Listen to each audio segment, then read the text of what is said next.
ॐ अग्निहोत्रात्मने अन्विष्ठाभ्यां नमः। ॐ दर्शपूर्णमासात्मने तर्जनीभ्यां नमः।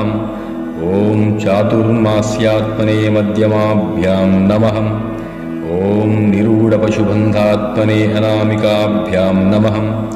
ॐ ज्योतिष्ठोमात्मने कनिष्ठिकाभ्यां नमः। ॐ सर्वत्रत्वात्मने करतलकरकृपष्ठाभ्यां नमः। ॐ अग्निहोत्रात्मने हृदयाय नमः। ॐ दर्शपूर्णमासात्मने शिरसे स्वाहा। ॐ चातुर्मास्यात्मने शिखायै वषटुम्। ॐ निरूढपशुबन्धात्मने कवचाय हुम्। ॐ ज्योतिष्ठोमात्मने नेत्रत्रयाय वषटुम्। ॐ सर्वत्रत्वात्मने अस्त्राय फटुम्। ॐ भूर्भुवः सुवरोमिति दिग्बन्धः।